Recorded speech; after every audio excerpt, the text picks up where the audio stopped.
قرآن کے چمن سے ہدایت کے پھول چن،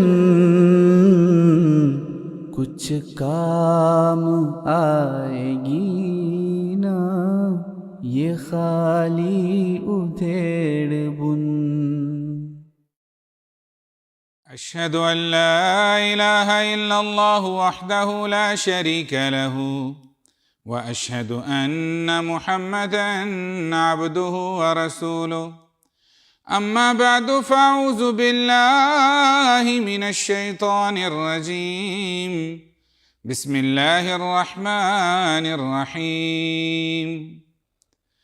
إنا عرضنا الأمانة على السماوات والأرض والجبال فأبين أن يحملنها وأشفقن منها وحملها الإنسان إنه كان ظلوما جهولا۔ اللهم صل على محمد وعلى آل محمد كما صليت على إبراهيم وعلى آل إبراهيم إنك حميد مجيد۔ اللهم بارك على محمد وعلى آل محمد كما باركت على إبراهيم وعلى آل إبراهيم إنك حميد مجيد۔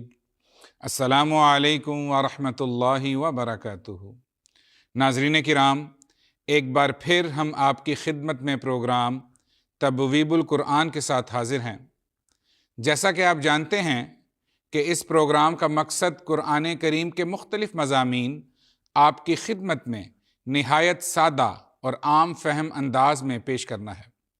ہم اپنے ناظرین کو یہاں یہ بھی بتاتے چلیں کہ اس پروگرام میں جن امور پر گفتگو کی جاتی ہے وہ سیدنا حضرت اقدس مسیح موعود علیہ السلام اور آپ کے خلفائے کرام کے بیان فرمودہ تفسیری نکات پر مشتمل ہوا کرتی ہے۔ آج جس بابرکت ہستی کے متعلق ہم اس پروگرام میں بات کریں گے ان کے بارے میں اللہ تعالیٰ فرماتا ہے لولاک لما خلقت الافلاک، یعنی اے محمد اگر تیرا وجود پیدا کرنا مقصود نہ ہوتا تو میں اس کائنات کو ہی تخلیق نہ کرتا۔ جی ہاں، وہ بابرکت وجود ہمارے آقا و مولا سیدنا حضرت محمد مصطفیٰ صلی اللہ علیہ وآلہ وسلم ہیں، جنہیں اللہ تعالیٰ نے ہمارے لیے اسوہ حسنہ قرار دیا ہے، اور آپ کا وجود اطہر تمام جہانوں کے لیے مجسم رحمت ہی رحمت ٹھہرایا گیا ہے۔ سیدنا حضرت اقدس مسیح موعود علیہ السلام آپ صلی اللہ علیہ وآلہ وسلم کے بارے میں فرماتے ہیں وہ اعلیٰ درجے کا نور جو انسان کو دیا گیا، یعنی انسان کامل کو، وہ ملائک میں نہیں تھا، نجوم میں نہیں تھا، قمر میں نہیں تھا، آفتاب میں بھی نہیں تھا، وہ زمین کے سمندروں اور دریاؤں میں بھی نہیں تھا، وہ لال اور یاقوت اور زمرد اور الماس اور موتی میں بھی نہیں تھا، غرض وہ کسی چیز ارضی اور سماوی میں نہیں تھا، صرف انسان میں تھا، یعنی انسان کامل میں، جس کا اتم اور اکمل اور اعلیٰ اور ارفع فرد ہمارے سید و مولا سید الانبیاء سید الاحیاء محمد مصطفیٰ صلی اللہ علیہ وآلہ وسلم ہیں۔ ناظرین کرام، یہاں سوچنے کی بات یہ ہے کہ وہ ایسا کیا تھا جس کی بدولت حضور صلی اللہ علیہ وآلہ وسلم کو وہ مقام نصیب ہوا جو نہ تو آپ سے پہلے کسی انسان کو نصیب ہو سکا اور نہ ہی آئندہ کسی کو نصیب ہو سکتا ہے؟ تو شاید اس کا مختصر جواب ایک جملے میں یہ ہوگا کہ اللہ تعالیٰ کے لیے اپنا سب کچھ فنا کرنا اور اس کی مخلوق کے لیے اللہ تعالیٰ کے بعد سب سے بڑھ کر خیر خواہ اور غم گسار ہونا۔ آئیے اس مختصر سے وقت میں اس انسان کامل کی زندگی کے چند ایک پہلوؤں پر طائرانہ نظر ڈالتے ہیں۔ ہمارے لیے تو کیا، کسی بشر کے لیے یہ ممکن ہی نہیں کہ وہ آپ صلی اللہ علیہ وآلہ وسلم کے مقام و مرتبہ کا حقیقی ادراک حاصل کر سکے۔ حضور صلی اللہ علیہ وآلہ وسلم کو اللہ تعالیٰ سے جو عشق تھا، اس کے بارے میں تو قرآن کریم کا ہر ایک حرف گواہی دے رہا ہے۔ کہیں آپ صلی اللہ علیہ وآلہ وسلم کی ہر بات کو اللہ تعالیٰ اپنی بات قرار دیتا ہے اور گواہی دیتے ہوئے فرماتا ہے وَمَا يَنْطِقُ عَنِ الْهَوَىٰ إِنْ هُوَ إِلَّا وَحْيٌ يُوحَىٰ عَلَّمَهُ شَدِيدُ الْقُوَىٰ، یعنی آپ صلی اللہ علیہ وآلہ وسلم تو کوئی بات بھی اپنی طرف سے نہیں کہتے، بلکہ آپ صلی اللہ علیہ وآلہ وسلم کی ہر بات وحی کے تابع ہوتی ہے، جو آپ صلی اللہ علیہ وآلہ وسلم کی طرف وحی کی جاتی ہے۔ اور یہ باتیں کون سکھاتا ہے؟ فرمایا علمہ شدید القویٰ، یعنی یہ باتیں آپ صلی اللہ علیہ وآلہ وسلم کو خدا سکھاتا ہے، جو بڑی قوتوں اور طاقتوں والا خدا ہے۔ پھر ایسا ہی ہم دیکھتے ہیں کہ آپ صلی اللہ علیہ وآلہ وسلم کے ہاتھ کو اللہ تعالیٰ اپنا ہاتھ قرار دیتا ہے، جیسا کہ بیت رضوان کے وقت بظاہر حضور صلی اللہ علیہ وآلہ وسلم کا ہاتھ تھا، جو صحابہ کے ہاتھوں کے اوپر تھا، لیکن اللہ تعالیٰ فرماتا ہے ان الذین یبایعونک انما یبایعون اللہ ید اللہ فوق ایدیہم۔ حضرت اقدس مسیح موعود علیہ السلام اس آیت کا ترجمہ کرتے ہوئے فرماتے ہیں، یعنی جو لوگ تیری بیعت کرتے ہیں وہ در حقیقت خدا کی بیعت کرتے ہیں، یہ خدا کا ہاتھ ہے جو ان کے ہاتھوں پر ہے۔ ایسا ہی قرآن کریم حضور صلی اللہ علیہ وآلہ وسلم سے صادر ہونے والے افعال کو بھی استعارے کے رنگ میں اللہ تعالیٰ کی طرف منسوب کرتا ہے، جیسا کہ غزوہ بدر کے موقع پر جب حضور صلی اللہ علیہ وآلہ وسلم نے کنکر کی ایک مٹھی کفار کی طرف پھینکی تو اس فعل کو اللہ تعالیٰ نے اپنی طرف منسوب فرمایا ہے، جیسا کہ ذکر ہے وَمَا رَمَيْتَ إِذْ رَمَيْتَ وَلَكِنَّ اللَّهَ رَمَى، یعنی اے محمد صلی اللہ علیہ وآلہ وسلم، جب تو نے ان کفار کی طرف کنکر پھینکے تھے تو وہ تو نے نہیں پھینکے بلکہ اللہ ہے جس نے پھینکے تھے۔ ایسا ہی اللہ تعالیٰ حضور صلی اللہ علیہ وآلہ وسلم کے بارے میں ایک اور جگہ فرماتا ہے قُلْ يَا عِبَادِيَ الَّذِينَ أَسْرَفُوا عَلَىٰ أَنفُسِهِمْ لَا تَقْنَطُوا مِن رَحْمَةِ اللَّهِ إِنَّ اللَّهَ يَغْفِرُ الذُّنُوبَ جَمِيعًا إِنَّهُ هُوَ الْغَفُورُ الرَّحِيمُ۔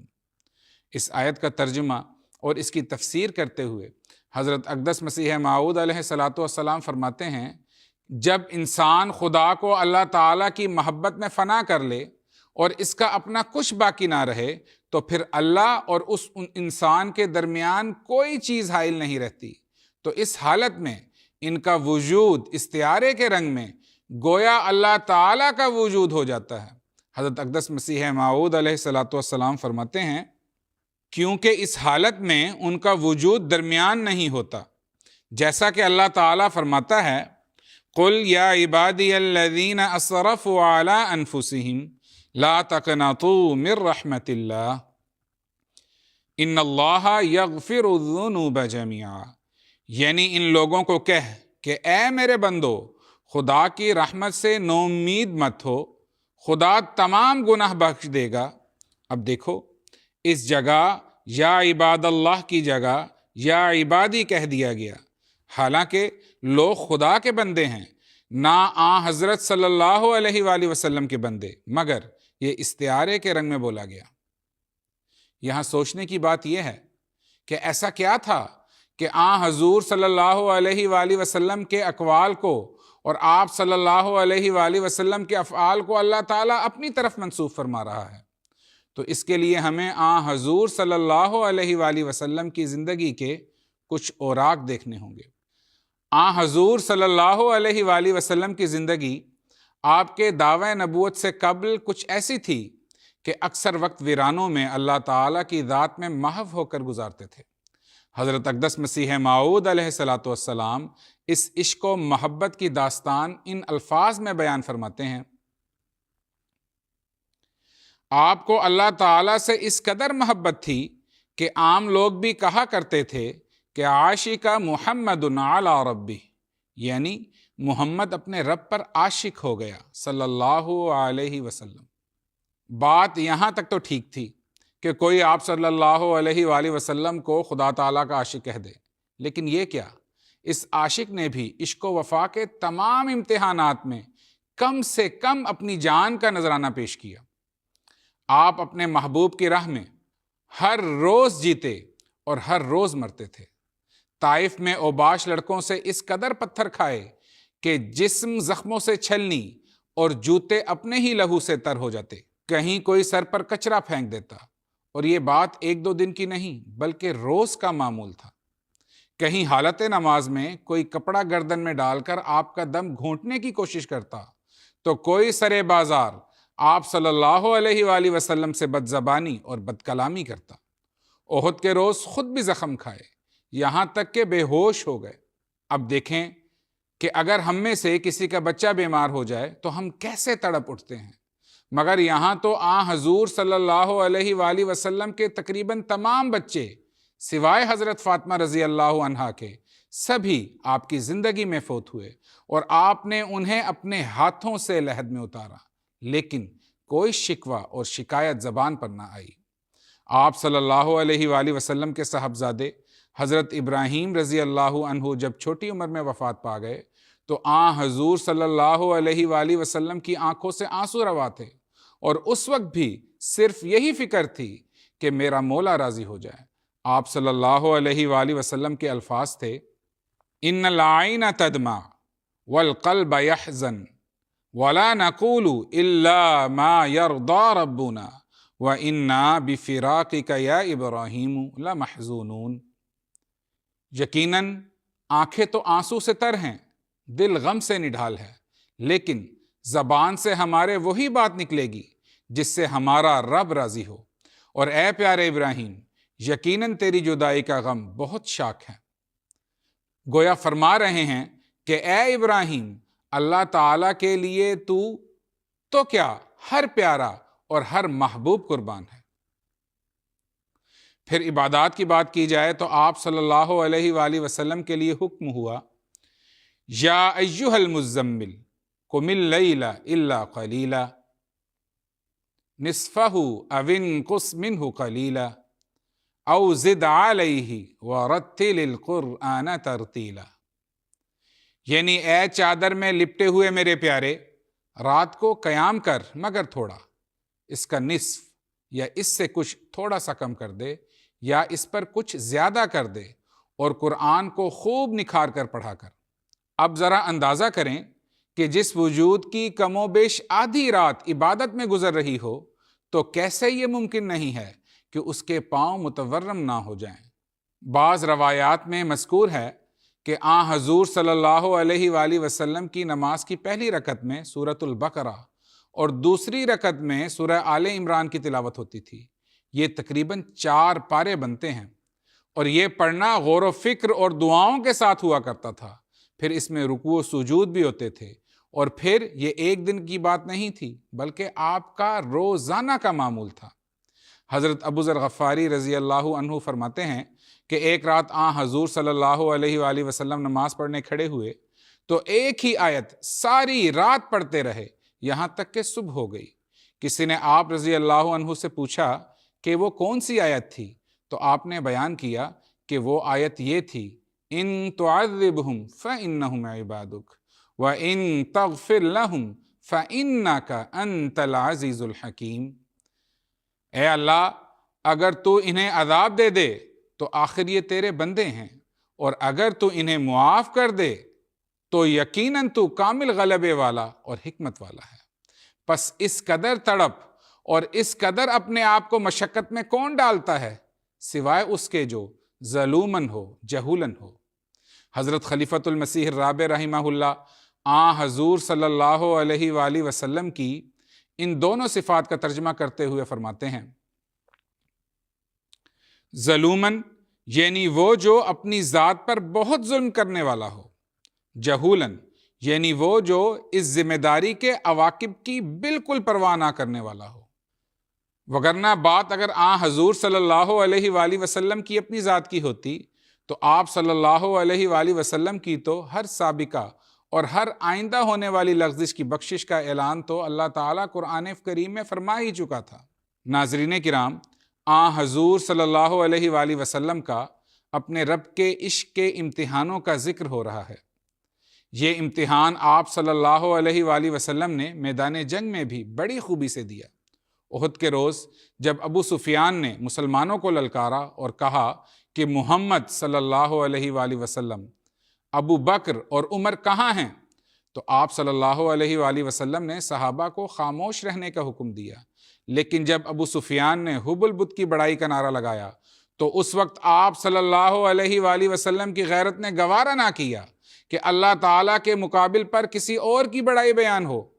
آپ صلی اللہ علیہ وآلہ وسلم نے صحابہ کو حکم دیا کہ تم جواب دو اور کہو اللہ اعلیٰ و اجل، اللہ اعلیٰ و اجل، یعنی اللہ تعالیٰ سب سے بڑا ہے اور سب سے بزرگ ہے۔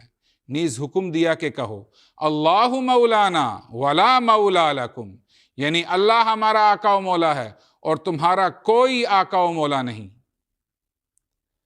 پھر حضور صلی اللہ علیہ وآلہ وسلم کا ایک امتحان اس وقت بھی لیا گیا جب مکہ کے سردار آپ کے چچا حضرت ابو طالب کے پاس آئے اور کہا کہ اگر تمہارا بھتیجا محمد صلی اللہ علیہ وآلہ وسلم ہمارے معبودوں کو جھوٹا اس لیے کہہ رہا ہے تاکہ اسے مال و دولت حاصل ہو تو ہم اسے مال و دولت دے دیں گے، اور اگر اسے کسی عورت کی خواہش ہے تو ہم اسے اس کی پسندیدہ عورت مہیا کر دیں گے، اور اگر اس کا ارادہ مکہ کی سرداری حاصل کرنے کا ہے تو ہم اسے اپنا سردار مقرر کر لیں گے۔ جب حضرت ابو طالب نے حضور صلی اللہ علیہ وآلہ وسلم کی خدمت میں مکہ کے سرداروں کی یہ پیشکش بیان کی تو اس پر آپ صلی اللہ علیہ وآلہ وسلم نے فرمایا، خدا کی قسم اگر وہ میرے دائیں ہاتھ پر سورج اور بائیں ہاتھ پر چاند بھی لا کر رکھ دیں تو بھی میں اس کام سے ہرگز رکنے والا نہیں ہوں، یہاں تک کہ خدا کا دین تمام دنیا میں پھیل جائے اور پھر میں اس جد و جہد میں اپنی جان قربان کر دوں۔ اب دیکھیں کہ یہ بھی ایک امتحان ہی تھا۔ اگر کوئی جھوٹا شخص ہوتا تو یقیناً وہ ان کی پیشکش کو قبول کر لیتا، مگر آپ صلی اللہ علیہ وآلہ وسلم نے ان کی ہر پیشکش کو ردی کی ٹوکری میں پھینک دیا۔ حضرت مصلح موعود رضی اللہ تعالیٰ عنہ اس واقعے کی تفصیلات بیان کرتے ہوئے فرماتے ہیں کہ دیکھو، حضور صلی اللہ علیہ وآلہ وسلم کو کفار نے 3 چیزوں کا لالچ دیا، یعنی سرداری کا، مال و دولت کا اور خوبصورت عورت کا، مگر آپ صلی اللہ علیہ وآلہ وسلم نے ان تمام چیزوں پر اللہ تعالیٰ کو مقدم رکھا۔ اب یہ کیسے ہو سکتا تھا کہ کوئی اللہ تعالیٰ کے لیے غیرت دکھائے اور اللہ تعالیٰ خاموش بیٹھا رہے؟ اب اللہ نے بھی آپ صلی اللہ علیہ وآلہ وسلم کو وہ انعامات دیے جو نہ تو آپ سے پہلے کسی کو نصیب ہوئے اور نہ ہی آپ کے بعد کسی کو نصیب ہو سکتے ہیں۔ کفار مکہ آپ کو سرداری کی پیشکش کرتے تھے، مگر اللہ تعالیٰ نے آپ صلی اللہ علیہ وآلہ وسلم کو تمام جہانوں کا سردار بنا دیا۔ آپ سید و ولد آدم کہلائے، آپ رحمت للعالمین قرار دیے، آپ خاتم النبیین کے مقام پر سرفراز ہوئے۔ ایسا ہی وہ آپ کو مال و دولت کا لالچ دیتے تھے۔ اللہ تعالیٰ نے چند سالوں میں اس دور کی سپر پاورز یعنی کیسر و کسریٰ کی کنجیاں اور ان کے خزانے آپ کے قدموں میں لا کر نشاور کر دیے، مگر آپ صلی اللہ علیہ وآلہ وسلم نے اسے بھی خدا کی راہ میں دوبارہ قربان کر دیا۔ پھر وہ آپ کو حسین و جمیل عورت کا لالچ دیتے تھے۔ اللہ تعالیٰ نے آپ کو کائنات کی بہترین عورتیں عطا فرمائی۔ پس اس سے ہمیں یہ سبق ملتا ہے کہ جو اللہ تعالیٰ کے لیے قربانی کرتا ہے تو پھر اللہ تعالیٰ اسے ایسا نوازتا ہے کہ اس قربانی کرنے والے کے وہم و گمان میں بھی نہیں ہوتا۔ اب ذرا مزید غور کیجئے کہ ایک عام انسان تو ہمیشہ کوشش کرتا رہتا ہے کہ دنیاوی آسائشیں اسے حاصل ہوں، ناز و نعم اسے نصیب ہو، مگر وہ وجود جس کے لیے کائنات بنی، اس کا اپنا حال یہ تھا کہ ایک موقع پر آپ صلی اللہ علیہ وآلہ وسلم زمین پر بچھی ایک چٹائی پر لیٹے ہوئے تھے۔ یہ چٹائی کھجور کے پتوں سے بنی گئی تھی۔ حضور صلی اللہ علیہ وآلہ وسلم کے جسم مبارک پر اس چٹائی کے نشانات پڑ گئے تھے۔ حضرت عمر رضی اللہ تعالی عنہ نے جب آپ صلی اللہ علیہ وآلہ وسلم کو اس حال میں دیکھا تو رو پڑے اور عرض کی کہ اے اللہ کے رسول صلی اللہ علیہ وآلہ وسلم، دنیا داروں کو تو ہر طرح کی سہولیات میسر ہیں، اگر آپ مناسب خیال فرمائیں تو ہم آپ کے لیے کسی نرم بستر کا انتظام نہ فرما دیں۔ اس پر حضور صلی اللہ علیہ وآلہ وسلم نے جواب دیا کہ میرا اس دنیا سے کیا تعلق ہے؟ ما انا فی الدنیا الا کراکب استظل تحت شجرۃ ثم راح وترکها، یعنی میری حالت تو اس دنیا میں اس مسافر کی سی ہے جو دوران سفر درخت کے سائے میں کچھ دیر بیٹھے اور دوبارہ اپنا سفر شروع کر دے اور اسے اپنے پیچھے چھوڑ دے۔ پس حقیقت یہ ہے کہ حضور صلی اللہ علیہ وآلہ وسلم کو اگر کسی چیز کی تمنا تھی تو وہ یہ کہ میرا محبوب، میرا مالک مجھ سے راضی ہو جائے۔ ناظرین کرام، یہ تو حضور صلی اللہ علیہ وآلہ وسلم کی زندگی کا ایک رخ تھا۔ آپ کی نمازیں، آپ کی تمام قربانیاں، آپ کا جینا اور آپ کا مرنا، ہر چیز اللہ تعالیٰ کے لیے تھی، جبکہ آپ صلی اللہ علیہ وآلہ وسلم کی زندگی کا ایک دوسرا رخ بھی ہے، اور وہ ہے بنی نوع کی سچی ہمدردی، ایسی ہمدردی جو بے نفس ہو۔ اللہ تعالیٰ نے قرآن کریم میں آپ صلی اللہ علیہ وآلہ وسلم کے اسی وصف کو ان الفاظ میں بیان فرمایا ہے، لعلک باخع نفسک الا یکونوا مؤمنین، کیا تو اپنی جان کو اس لیے ہلاک کر دے گا کہ وہ لوگ مومن نہیں ہوتے؟ حضرت اقدس مسیح موعود علیہ الصلوۃ والسلام اس بارے میں بیان فرماتے ہیں،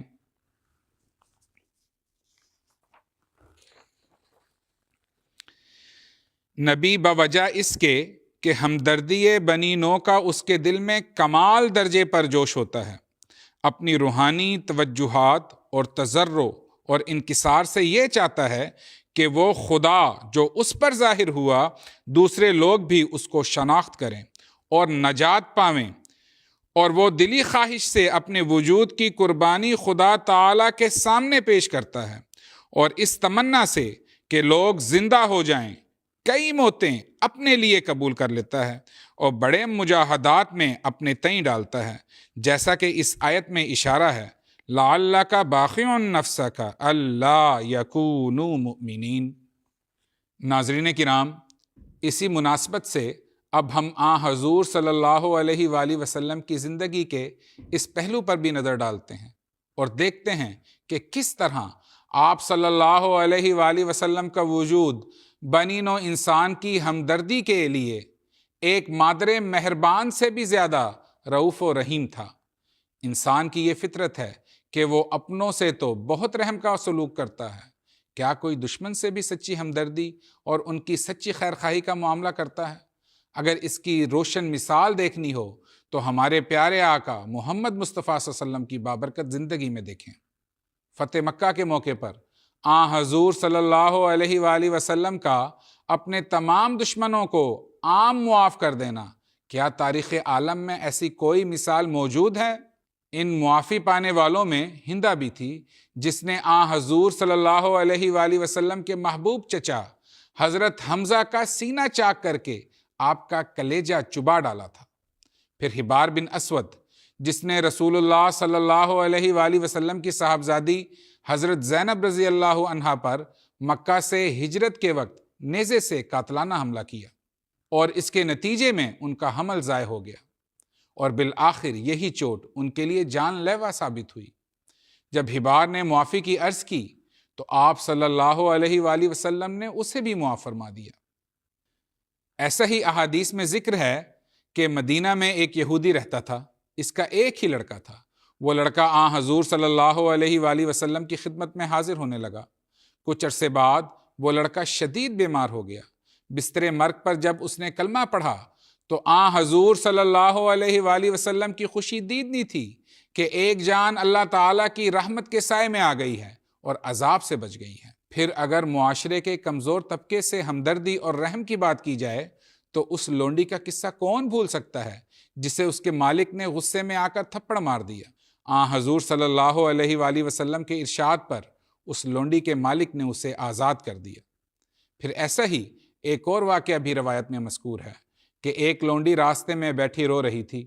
آپ صلی اللہ علیہ وآلہ وسلم جب اس کے پاس سے گزرے تو اس نے آپ صلی اللہ علیہ وآلہ وسلم سے عرض کی کہ اس کے مالک نے اسے 2 درہم دیے تھے کہ وہ آٹا خرید لائے، لیکن اس سے وہ 2 درہم گم ہو گئے ہیں۔ حضور صلی اللہ علیہ وآلہ وسلم کے پاس اس وقت 2 ہی درہم تھے۔ آپ صلی اللہ علیہ وآلہ وسلم نے وہ 2 درہم اس لونڈی کو عطا کر دیے۔ یہ لونڈی پھر رونے لگ گئی۔ آپ صلی اللہ علیہ وآلہ وسلم نے دوبارہ اس کے رونے کی وجہ پوچھی تو وہ کہنے لگی، اب مجھے میرا مالک تاخیر کی وجہ سے مارے گا۔ آپ صلی اللہ علیہ وآلہ وسلم اس لونڈی کے ساتھ چل پڑے تاکہ اس کے مالک سے اس کی سفارش کرے کہ وہ اسے تاخیر سے آنے کی وجہ سے کوئی سزا نہ دے۔ اس لونڈی کا مالک مسلمان تھا۔ جب اس نے حضور صلی اللہ علیہ وآلہ وسلم کو آتے دیکھا تو اسی وجہ سے اس لونڈی کو آزاد کر دیا۔ پھر ہم دیکھتے ہیں کہ ظفر نامی ایک مجنون عورت تھی۔ وہ حضور صلی اللہ علیہ وآلہ وسلم کے پاس آتی اور کہتی کہ مجھے آپ سے کچھ بات کرنی ہے، آپ میرے ساتھ چلیں۔ حضور صلی اللہ علیہ وآلہ وسلم اس کے ساتھ چل پڑتے۔ آپ صلی اللہ علیہ وآلہ وسلم جانتے تھے کہ یہ عورت ذہنی طور پر بیمار ہے، مگر اس کی دلجوئی کے لیے آپ صلی اللہ علیہ وآلہ وسلم اس کے ساتھ جاتے، اور جب تک اس کا دل کرتا حضور صلی اللہ علیہ وآلہ وسلم اس کے ساتھ بیٹھ کر باتیں کرتے۔ ایسا ہی ایک مسکین شخص ظاہر بھی تھا۔ یہ دیہات کا رہنے والا تھا۔ حضور صلی اللہ علیہ وآلہ وسلم کے لیے تحفے لایا کرتا تھا، اور حضور صلی اللہ علیہ وآلہ وسلم بھی اسے انعام و اکرام سے نوازتے۔ ایک دن وہ بازار میں کھڑا اپنا سامان فروخت کر رہا تھا۔ حضور صلی اللہ علیہ وآلہ وسلم نے پیچھے سے جا کر اپنی باہیں اس کی گردن میں اس طرح ڈال دیں کہ وہ آپ کو نہ دیکھ سکے، مگر ظاہر تو جانتا تھا کہ حضور صلی اللہ علیہ وآلہ وسلم کے سوا اور کون ہوگا جو اس سے ایسی بے نفس محبت کرے گا۔ اس پر ظاہر بھی کمال محبت سے اپنی پشت کو حضور صلی اللہ علیہ وآلہ وسلم کے جسم مبارک سے رگڑنے لگا۔ تب حضور صلی اللہ علیہ وآلہ وسلم نے محبت سے یہ اعلان کیا کہ کون میرے اس غلام کو خریدے گا؟ اس نے کہا کہ اے اللہ کے رسول، پھر تو آپ مجھے بہت ہی ناکارہ سودا پائیں گے۔ حضور صلی اللہ علیہ وآلہ وسلم نے کمال شفقت سے جواب دیا کہ اللہ کے نزدیک تم گھاٹے کا سودا نہیں ہو، تمہاری تو بڑی قدر و قیمت ہے۔ اپنے تو اپنے، غیروں سے بھی حضور صلی اللہ علیہ وآلہ وسلم رحمت و شفقت کا سلوک فرماتے اور دین کے معاملے میں کسی قسم کا جبر نہیں روا رکھتے۔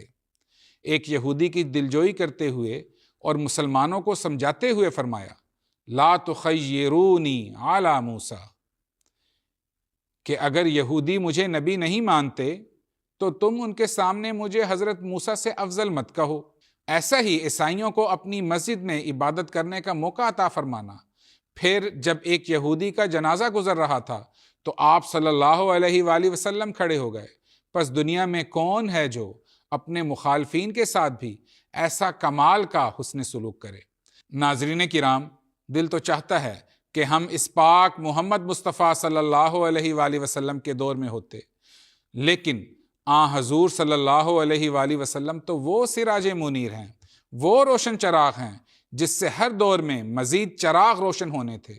اس دور میں حضور صلی اللہ علیہ وآلہ وسلم کے نور سے جو چراغ روشن ہوا ہے وہ حضرت اقدس مسیح موعود علیہ السلام کی ذات اقدس ہے۔ اب حضور صلی اللہ علیہ وآلہ وسلم کا یہی نور مزید چراغوں کو روشن کر رہا ہے اور تا قیامت کرتا رہے گا۔ ہم بفضل ہی تعالی قدرت ثانیہ کے 5ویں مظہر کے دور میں ہیں۔ کیا یہ نعمت بھی کچھ کم ہے؟ پس آئیے اور اس محسن انسانیت پر درود بھیجیں اور اس کی آل میں ان تمام چراغوں کو بھی شامل کریں جو ہر وقت اللہ تعالیٰ کی محبت اور اس کی مخلوق کی ہمدردی میں جل رہے ہیں۔ اللہم صلی علی محمد وعلی آل محمد کما صلیت علی ابراہیم وعلی آل ابراہیم انک حمید مجید۔ اللہم بارک علی محمد وعلی آل محمد کما بارکت علی ابراہیم وعلی آل ابراہیم انک حمید مجید۔ ناظرین کرام، ہمارے پروگرام کا وقت اپنے اختتام کو پہنچ چکا ہے۔ کل انشاءاللہ اسی وقت ایک نئے موضوع کے ساتھ آپ کی خدمت میں دوبارہ حاضر ہوں گے۔ تب تک کے لیے اجازت دیجیے۔ اللہ حافظ۔ السلام علیکم ورحمۃ اللہ وبرکاتہ۔ قرآن کے چمن سے ہدایت کے پھول چن، کچھ کام آئے گی نا یہ خالی ادھیڑ